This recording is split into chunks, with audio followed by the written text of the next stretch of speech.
Salut tout le monde, c'est Arnaud, je suis super content de vous retrouver aujourd'hui pour parler de l'iPhone 16e. On va le déballer ensemble et on va voir ce qu'il renferme.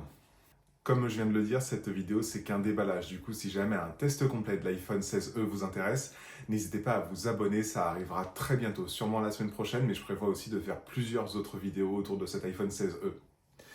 Cet iPhone 16e, il a donc été annoncé par Apple il y a un peu plus d'une semaine, le 19 février, et il sort donc aujourd'hui le 28 février 2025. Je l'ai pris de mon côté en blanc, 128 Go, c'est la version la plus classique qu'on trouve à 719 € sur le site d'Apple, et on va le déballer sans plus attendre. Donc là, comme toujours, la petite étiquette à déchirer qu'on adore. Maintenant, c'est du papier, avant c'était du plastique.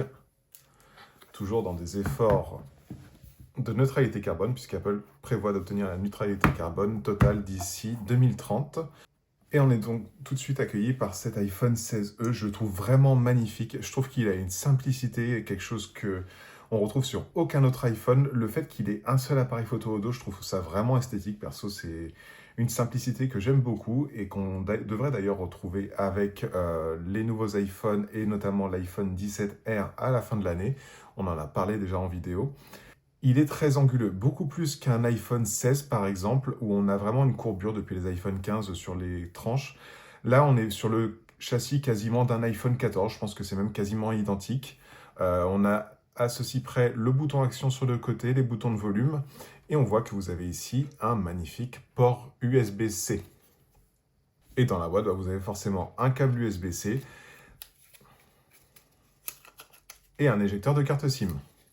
On va s'attaquer au moment le plus satisfaisant quand on déballe un téléphone, le retrait du petit papier de protection. Et on est donc accueilli par cet iPhone 16e. On va le démarrer. Cet iPhone 16e, il est donc compatible avec Apple Intelligence puisqu'il est doté de quasiment la même puce A18 que les iPhone 16. Je dis quasiment parce qu'elle a un cœur de GPU en moins. C'est quelque chose qui arrive quand on produit des processeurs. On a une partie de la production qui peut ne pas avoir le même niveau de performance. Et c'est le cas ici avec ce cœur de GPU en moins. C'est quelque chose qu'Apple fait sur tous les produits à peu près, sur les iPads, les Mac.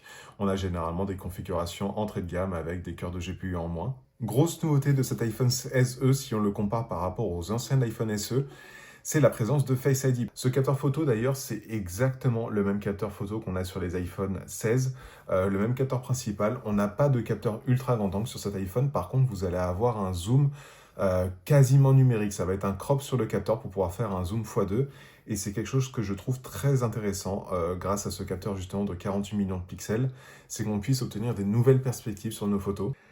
Ça vous aura pas échappé, cet iPhone 16e, il diffère aussi de l'iPhone 16 de par son écran. On a exactement en fait le même écran que l'iPhone 14.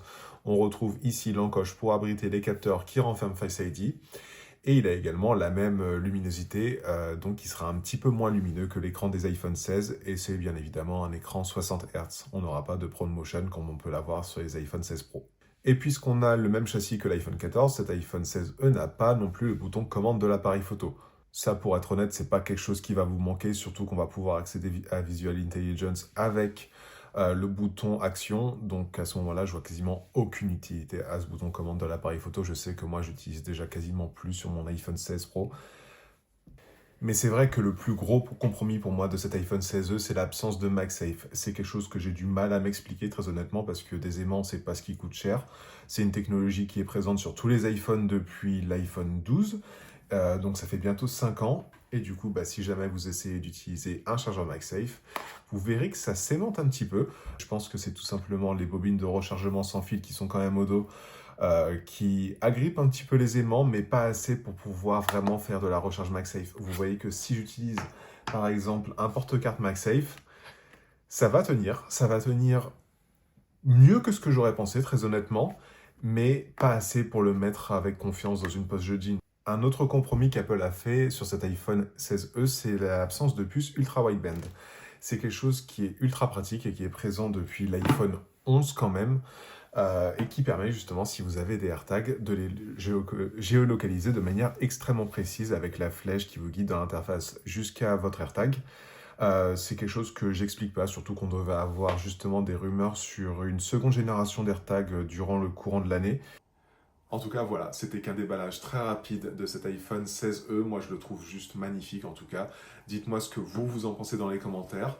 On se retrouve très vite pour en reparler, pour voir ce qu'il vaut en photo, en vidéo, pour voir son autonomie qui est, paraît, monstrueuse, pour voir ce que donne Apple Intelligence d'ailleurs sur ce nouvel iPhone, pour voir si le cœur GPU en moins de la puce A18 a une incidence. Dans tous les cas, j'espère que cette vidéo vous a plu. Si c'est le cas, n'hésitez pas encore une fois à vous abonner, à laisser un petit pouce bleu. Vous connaissez la chanson. Moi, je vous dis à très très bientôt. Prenez soin de vous, prenez soin des autres. Allez, salut!